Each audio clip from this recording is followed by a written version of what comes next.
So hello dear students, welcome back to this session of ICT Virtual Classroom। ICT Virtual Classroom के इस session में आप सभी का एक बार फिर से स्वागत है। आज की क्लास में हम लोग कंटिन्यू करने जा रहे हैं क्लास 10 सब्जेक्ट साइंस को, जिसमें हम लोग फिजिक्स के टॉपिक्स के ऊपर बेसिकली बात कर रहे हैं। आपके प्रीवियस ईयर बोर्ड्स में जो भी क्वेश्चन पूछे गए हैं, आने वाले बोर्ड परीक्षा के लिए जो भी महत्वपूर्ण बिंदु हैं, उनके ऊपर हम चर्चा कर रहे हैं और वन बाय वन हम चीज़ों को समझते हुए जा रहे हैं। तो मुझे उम्मीद है आप लोग क्लास में एक्टिव होंगे और जो जो चीज़ें यहाँ से बताई जाती हैं उनको समझने की पूरी कोशिश करते होंगे, उनको घर पे रिवाइज भी करते होंगे। तो चलिए, मैं उम्मीद करता हूँ आप सबके सब फिट फाइन हेल्दी होंगे, बिल्कुल रेडी होंगे क्लास के लिए। आज की क्लास को करते हैं स्टार्ट और अपनी अपनी सीट्स आप ले लीजिए। ध्यान अपना पूरा सामने स्क्रीन पर बना कर रखिए। हम चलते हैं स्मार्ट बोर्ड की स्क्रीन पर। हम लोग बात कर रहे हैं कुछ ऐसे टॉपिक्स के बारे में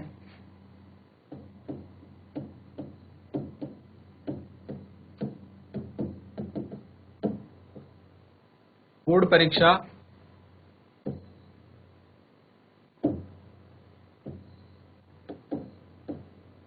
की दृष्टि से महत्वपूर्ण बिंदु।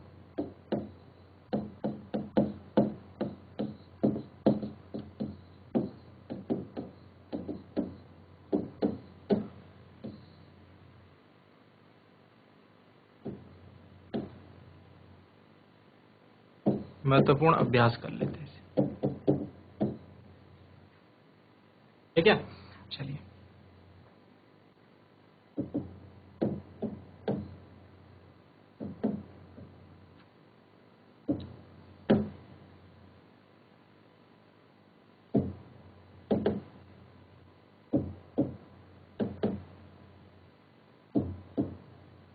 अब तक हम क्या बात कर चुके हैं? अपवर्तन के बारे में हमने बात करी थी और बहुत ज्यादा इंपॉर्टेंट चीज सीखी थी कि जो प्रकाश की किरण है वो जब दो अलग अलग माध्यमों में ट्रेवल करती है तो एक माध्यम से दूसरे माध्यम में प्रवेश करते साथ ही वो मुड़ जाती है, और उसका मुड़ना दो तरीके से होता है। या तो वो अभिलंब की ओर झुक जाएगी या तो वो अभिलंब से दूर चली जाएगी। इस बात का पता हमको कैसे लगेगा? जब हम देखेंगे कि प्रकाश किरण कौन से माध्यम से कौन से माध्यम में जा रही है। अर्थात अगर प्रकाश किरण विरल से सघन माध्यम में जा रही होगी तो वो अभिलंब की ओर मुड़ जाएगी। अगर प्रकाश किरण सघन से विरल माध्यम में जा रही होगी तो अभिलंब से दूर मुड़ जाएगी। हालांकि इन चीजों को आप अगली आने वाली क्लासेस में सीखेंगे, बट यहाँ पर आपके लिए जानना जरूरी है, ठीक है। अब आगे बातें करते हैं इसमें कुछ और भी, और कुछ इंटरेस्टिंग टॉपिक आज इसको डिस्कस करेंगे। हम लोग अपवर्तन के टॉपिक पर हैं, तो यहाँ से एग्जाम में अक्सर अपवर्तन के नियमों के ऊपर चर्चा होती है, स्नेल का नियम, ठीक है। और अपवर्तनांक से संबंधित न्यूमेरिकल्स जो हैं कई बार एग्जाम में पूछे जाते हैं। अपवर्तनांक से संबंधित क्वेश्चन जो है कई बार पूछे जाते हैं।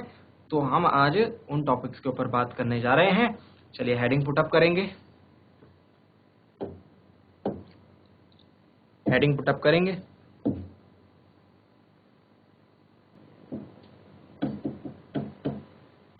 प्रकाश के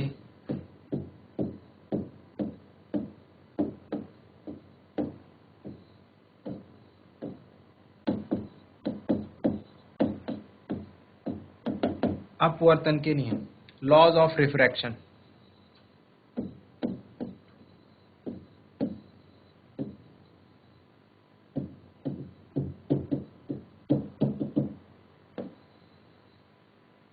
लॉज ऑफ रिफ्रैक्शन।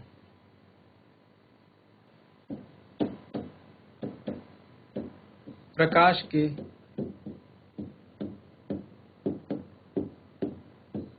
अपवर्तन के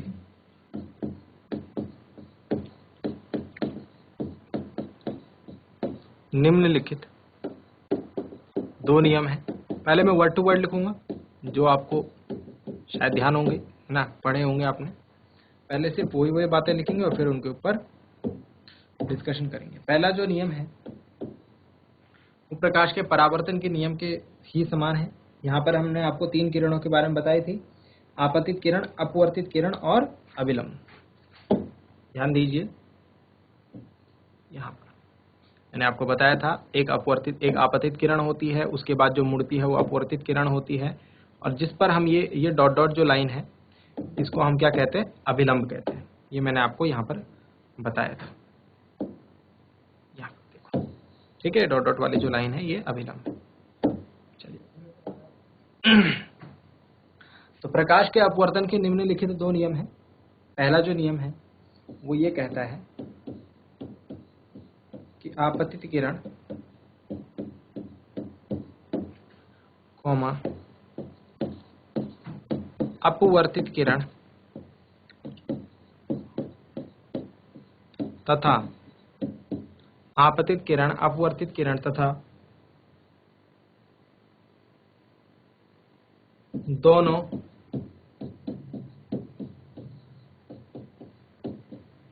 पृष्ठों को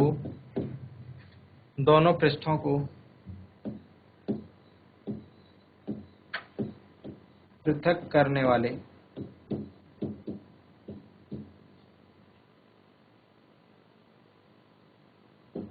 पृष्ठ के आपतन बिंदु पर अभिलंब।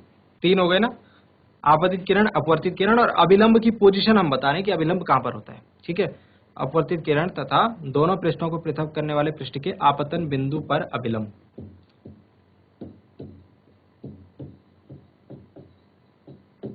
क्योंकि अभिलंब तो हम कहीं भी खींच सकते हैं, है ना, उसको बस 90 डिग्री का होना है तो कहीं भी खींच सकते हैं, लेकिन उसकी पोजीशन बताना जरूरी है। यहाँ पर अभिलंब कहां पर है, दोनों पृष्ठों को पृथक करने वाला पृष्ठ उसके आपतन बिंदु पर। देखिए ये पृष्ठ है, यहाँ से ऊपर विरल माध्यम है, नीचे सकल माध्यम, तो दोनों माध्यमों को पृथक कर रहा है ये वाला पृष्ठ। तो इसका आपतन बिंदु कौन सा हो गया, ये जहां पर ये आपतित किरण गिरी, ये हो गया आपतन बिंदु। तो यहाँ पर जो हम अभिलंब खींचेंगे उसकी बात की जा रही है। ठीक है, अन्यथा हम अभिलंब तो यहाँ भी खींच सकते हैं, यहाँ भी खींच सकते हैं, यहाँ भी खींच सकते हैं, लेकिन आपतन का जो बिंदु है वो यहाँ पर है। इस बात को समझे, ये बात यहाँ पर लिखी गई है। ठीक है, आपतन बिंदु पर अभिलंब तीनों, एक ये हो गया, एक ये हो गया और एक ये हो गया, तीनों। ठीक है, सभी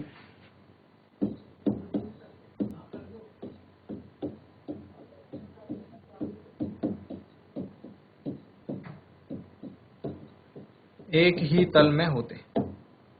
आ गई है बात समझ। सेकंड पॉइंट देखें, दूसरा जो बिंदु है,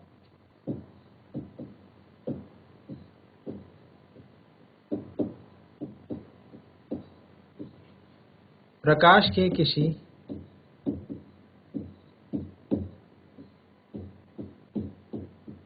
निश्चित रंग तथा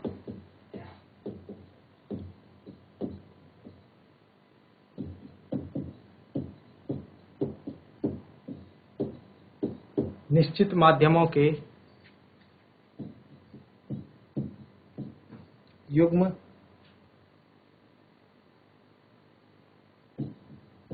के लिए, अब इसको मैं यहां पर शॉर्ट में लिख रहा हूं।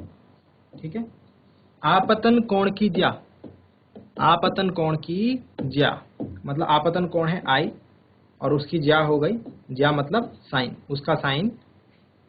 अपवर्तित कोण की, अपवर्तित कोण हो गया आर और उसकी ज्या का अनुपात नियतांक होता है, स्थिर होता है।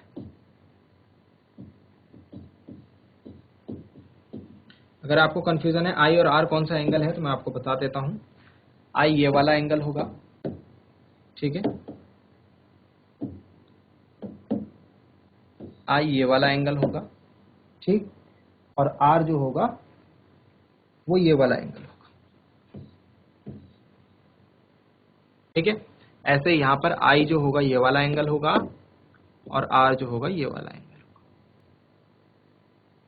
ठीक है, तो जिस तरीके से, ध्यान दीजिए, हमने प्रकाश के परावर्तन में क्या देखा था, रिफ्लेक्शन ऑफ लाइट में, कि ये रहा हमारा दर्पण, यहाँ से आ रही है आपतित किरण और ये परावर्तित हो जा रही है, सॉरी परावर्तित हो जा रही है। ठीक है, यहाँ पर अभिलंब खींचा, ये एंगल और ये एंगल बराबर मिल गया, एक रिलेशन मिल गया हमको, आपतित किरण और अपवर्तित किरण में एक रिलेशन मिल गया। लेकिन यहाँ पर ऐसा कुछ दिख नहीं रहा है, यहाँ पर ऐसा कुछ दिख नहीं रहा है, ये कोण अलग है और ये कोण अलग है ना। तो हमको ये रिलेशन ढूंढना था, तो हमने रिलेशन पता लगाया कि अगर मैं इन दोनों एंगल का साइन ले लूं और उनका रेशियो ले लूं तो मुझे एक कांस्टेंट नंबर मिलेगा, नियतांक मिलता है। ठीक है, इस बात को आप नोट डाउन करें। इसके बाद आगे की कहानी हम लोग नेक्स्ट पेज पर डिस्कस करेंगे।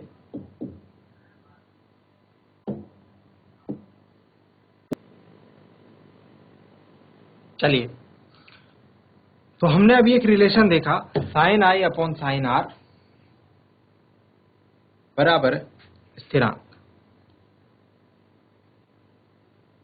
इसके बारे में कुछ चीजें लिखेंगे। इस नियम को एक नाम दिया जाता है जिसे हम कहते हैं, इसे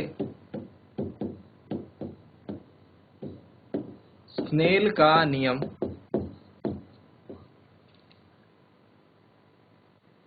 कहते हैं। स्नेल का अपवर्तन नियम, स्नेल का नियम, ठीक है। इसे स्नेल का नियम, स्नेल्स लॉ बोला जाता है इसे, ठीक है।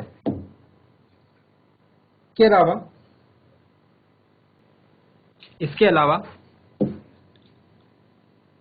यहां पर क्या बात करी गई है, प्रकाश के किसी निश्चित रंग और निश्चित माध्यमों के युग्म के लिए।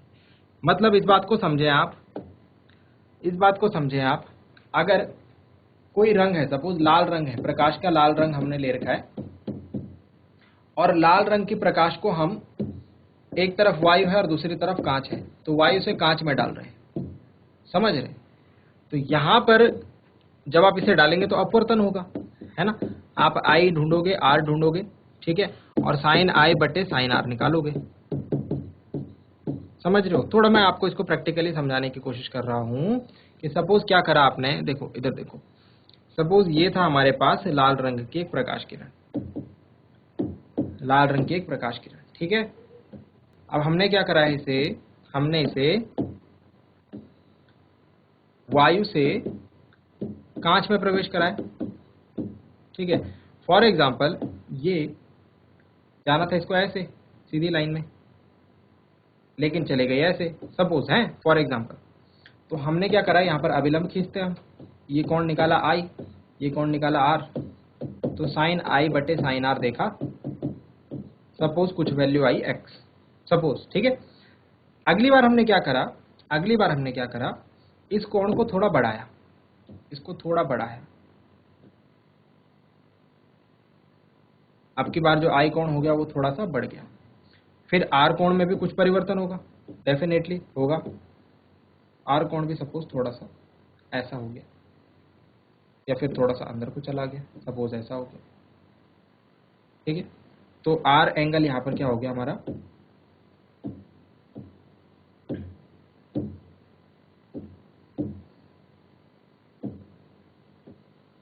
ये बन गया। फिर हमने दोबारा से साइन आई बटे साइन आर निकाला, वो भी एक्स आया। फिर हम इसको मोड़ते गए, आई कोण बड़ा चेंज करते गए, आर कोण चेंज होता गया, हम अनुपात निकालते गए, हर बार अनुपात एक्स ही आ रहा है। अब आई समझ में बात। लेकिन तीन चीजें क्या क्या होनी चाहिए भाई सिमिलर, एक तो ये प्रकाश, दूसरा जो प्रकाश का ये रंग है, एक तो ये, दूसरा ऊपर वाला माध्यम, नीचे वाला माध्यम। अगर आपने कांच से वायु में प्रवेश करवाया ये लाल प्रकाश ही, तो ये एक्स का मान चेंज हो जाएगा भाई, समझ में आ रही है बात। तो ये स्थिरांक या नियतांक चेंज हो जाएगा। समझने की कोशिश करें इसे, अगर समझ में आता तो वेरी गुड, ठीक है। वैसे इतना डीप में आपको इस क्लास में तो नहीं समझाया गया है, नेक्स्ट क्लास में जरूर समझाया जाएगा, बट फिर भी मुझे लगता है ये बात तो समझ में आनी चाहिए कि जिस तरीके से हमने डेफिनेशन लिखी है, हम वही बात उसी के ऊपर तो बात कर रहे हैं। कोई प्रकाश का निश्चित रंग होना चाहिए और निश्चित माध्यमों के बीच उसका अपवर्तन होना चाहिए, तब ही ये बात सत्य होगी, ठीक है। अदरवाइज ऐसा नहीं होगा कि हर एक केस में ये जो नियम की जो वो एग्जिस्टेंस है वो हर बात के लिए सही है, ठीक है। कुछ एक फिक्स हमारे पास कंडीशन होनी चाहिए, तब जा करके ही स्नेल का नियम हम लागू कर पाते हैं, ठीक। अब आता है नेक्स्ट कॉन्सेप्ट जो है हमारे पास, वो है अपवर्तनांक का। तो उसको हम नेक्स्ट पेज पर समझते हैं, ठीक है। हेडिंग चेंज करें, इसके बाद मतलब इसी से रिलेटेड है, ठीक है। तो है पूरा अलग कॉन्सेप्ट, ठीक है।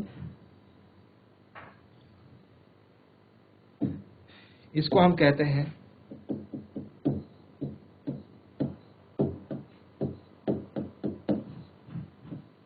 अपवर्तनांक, रिफ्रैक्टिव इंडेक्स।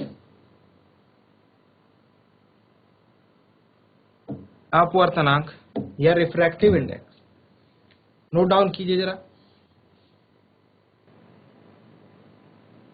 तो चलिए डियर स्टूडेंट्स, एक बहुत ही इंपॉर्टेंट कॉन्सेप्ट अब हमको समझना है, जो कि है अपवर्तनांक का।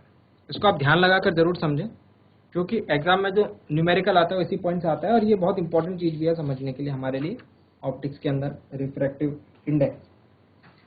देखिए डियर स्टूडेंट्स, हमने क्या बात करी है कि अगर एक माध्यम से दूसरे माध्यम में प्रकाश किरण जाती है, और कैसे जाती है भाई, क्या कंडीशन है, तिरछी होकर जाती है। एक बात नोट लिख लें, पीछे यहां पर नोट लिख लेते हैं।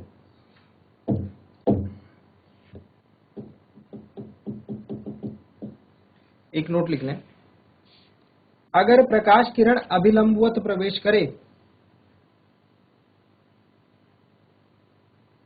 यदि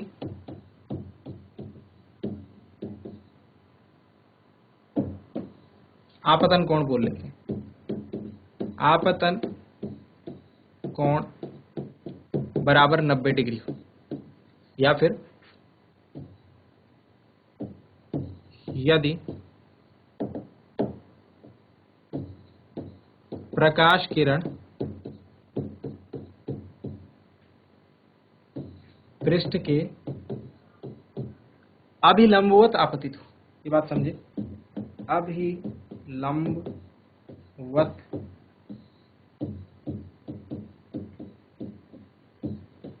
आपतित हो, तो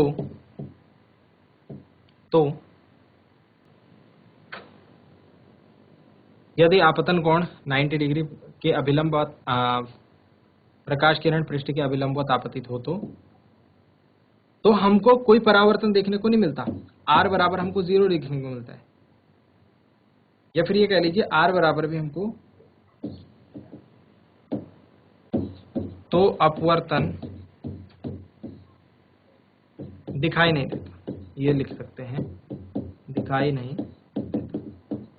क्या बात कर रहे हैं हम, ये हमारे पास क्या है, दोनों पृष्ठों को अलग अलग करने वाली रेखा है। ये एक माध्यम है, दूसरा माध्यम, ठीक है, वायु है, कांच है, कुछ भी है। अगर प्रकाश, ये देखो ये रहा अभिलंब, सपोज इस बिंदु पर हमको प्रकाश को आपतित करना है। अगर प्रकाश किरण ऐसे आए, कैसे आए, या तो ऐसे आए और या फिर ऐसे आए, दोनों ही केसेस में, ठीक है। एक में 0 डिग्री होगा, एक में 90 डिग्री होगा एंगल, दोनों के लिए ही समझ लीजिए। तो ये वाली किरण तो सीधे निकलती हुई दिखल जाएगी, और ये भी जो है हमको सीधे निकलती हुई दिख जाएगी, ठीक है। तो दोनों ही केसेस में हमको अपवर्तन देखने को नहीं मिलता, इस बात को आप ध्यान रखें। इसीलिए हम लोग यहाँ पर लिखते हैं कि प्रकाश किरण तिरछी प्रवेश करनी चाहिए। कैसे प्रवेश करनी चाहिए, तिरछी करनी चाहिए प्रवेश। देखिए यहाँ पर आप लिख सकते हैं, एक माध्यम से दूसरे माध्यम में तिरछी होकर प्रवेश करती है, ठीक है। तिरछी होकर प्रवेश करना जरूरी है। अगर सीधा 0 डिग्री या 90 डिग्री के एंगल पर गया तो हमको अपवर्तन देखने को नहीं मिलेगा। इस बात को यहाँ पर नोट के रूप में समझ लीजिए, इंपॉर्टेंट चीज है, ठीक है। तो जब प्रकाश किरण एक माध्यम से दूसरे माध्यम में जाती है, तो हमको क्या देखने को मिलता है, हमको उसका अपवर्तन देखने को मिलता है, बशर्ते प्रकाश किरण जो है तिरछी होकर जाए। अब हम अपवर्तनांक की बात कर लेते हैं भाई। ऐसा होता क्यों है, ये प्रकाश किरण मुड़ क्यों जाती है, इसके पीछे रीजन ये है, इसके पीछे कारण ये है। देखो कारण को लिखते रहेंगे, प्रकाश की चाल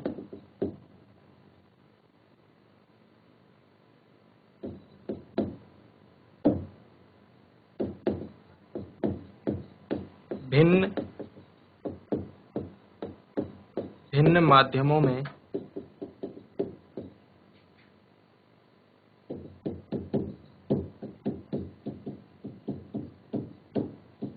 भिन्न होती है।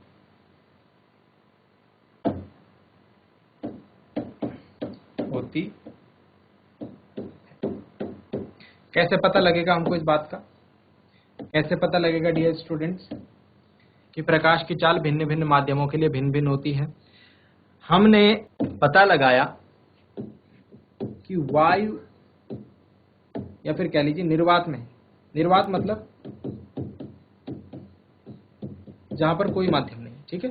निर्वात में प्रकाश चलता है, निर्वात में प्रकाश की चाल जिसको हम वैक्यूम बोलते हैं, वो है 3 × 10⁸ मीटर प्रति सेकंड। इसको कैसे समझेंगे? इसको ऐसे समझेंगे,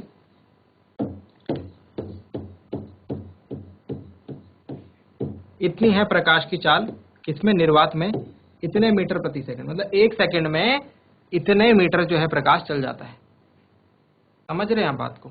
1 सेकंड में 3 लाख किलोमीटर जो है प्रकाश चल जाता है 1 सेकंड में।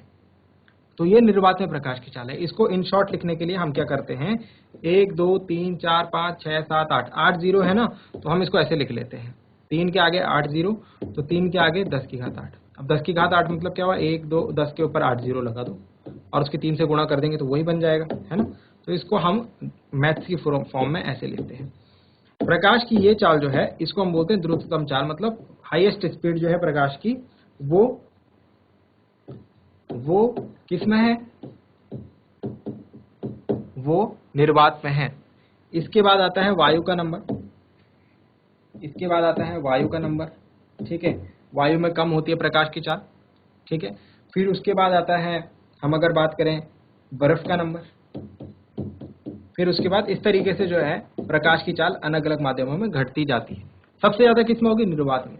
तो ये जो अलग अलग माध्यमों में प्रकाश की चाल घट रही है, इसको जब हम एक माध्यम में प्रकाश की चाल के सापेक्ष दूसरे माध्यम में प्रकाश की चाल से निकालते हैं, उसको ही अपवर्तनांक कहते हैं। मतलब इन शॉर्ट अगर मैं बोलूं कि जो वायु में प्रकाश की चाल है और बटे जो बर्फ में प्रकाश की चाल है, इसका अनुपात क्या होगा? इसका अनुपात अपवर्तनांक होगा। इसका अनुपात जो होगा वही अपवर्तनांक होगा इन दोनों के लिए। अब अगर मैं यहां वायु की जगह कांच कर देता हूं, कांच में प्रकाश की चाल और नीचे बर्फ में प्रकाश की चाल, तो ये इसके लिए अपवर्तनांक होगा। मतलब कि अपवर्तनांक क्या है? दो भिन्न भिन्न माध्यमों में प्रकाश की चाल का अनुपात है, जो कि हमेशा क्या आने वाला है? कांस्टेंट आने वाला है। बात समझ रहे हैं आप या नहीं समझ रहे हैं? तो हम अपवर्तनांक को कुछ ऐसे तरीके से लिखते हैं,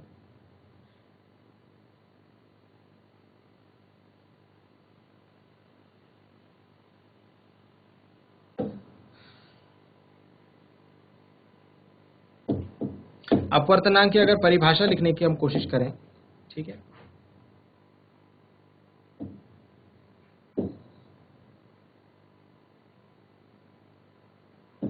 विभिन्न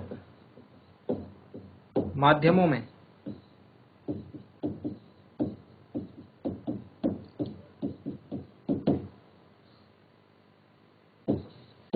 प्रकाश के संचरण, मतलब प्रकाश के चलने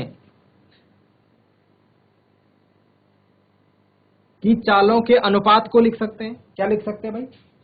भिन्न माध्यमों में प्रकाश के संचरण की चालों के अनुपात को अपवर्तनांक कहते हैं, ऐसे लिख सकते हैं। या फिर ऐसे लिख सकते हैं, संचरण की आपेक्षिक चाल, इसको हम क्या बोलते हैं? दूसरे के तुलना में कितनी चाल है प्रकाश की, आपेक्षिक चाल के नाम से भी हम इसको यूज कर सकते हैं, ये वर्ड भी यूज कर सकते हैं।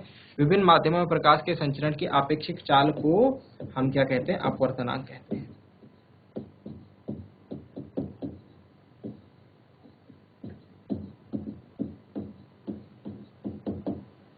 जरा नोट डाउन करें इसे जल्दी से।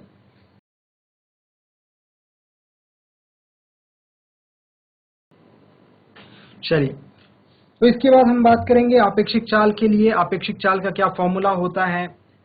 आपेक्षिक चाल के अलावा एक और टर्म हमारे पास आता है, निरपेक्ष चाल। एक तो हमने आपेक्षिक चाल की बात करी, एक हम निरपेक्ष चाल की बात करेंगे, सॉरी निरपेक्ष अपवर्तनांक की बात करेंगे, ठीक है। और फिर हम एक टेबल फॉलो करेंगे, उस टेबल में समझेंगे कि जो भिन्न भिन्न माध्यमों का जो अपवर्तनांक है उससे क्या तात्पर्य है, हमको उससे क्या समझना है, ठीक है। और फिर इस पर कुछ न्यूमेरिकल्स करेंगे हम, जो कि एग्जाम में जो है अक्सर हमसे पूछे गए हैं। तो इस तरीके से हमारा प्रकाश का अपवर्तन का जो टॉपिक होगा ये पूरा हो जाएगा। फिर उसके बाद हम गोलीय लेंस के बारे में पढ़ेंगे, गोलीय लेंस के द्वारा प्रकाश का अपवर्तन किस तरीके से होता है, इस बात को इसके बाद पढ़ेंगे। सो डियर स्टूडेंट्स, उम्मीद करता हूं आज की क्लास में जो बातें आपको बताई गई हैं वो आपकी समझ में आई होंगी, आपको इंटरेस्टिंग लगी होंगी और आपने साथ ही साथ उन्हें नोट डाउन भी किया होगा। और ये भी उम्मीद करता हूं घर से आप इन चीज़ों को एक बार रिवाइज जरूर करके लाएंगे। अगली क्लास में मिलेंगे ऐसे ही किसी इंपॉर्टेंट और इंटरेस्टिंग टॉपिक के साथ। क्लास से जुड़ने के लिए आप सभी का बहुत बहुत धन्यवाद। Thank you very much and have a nice day.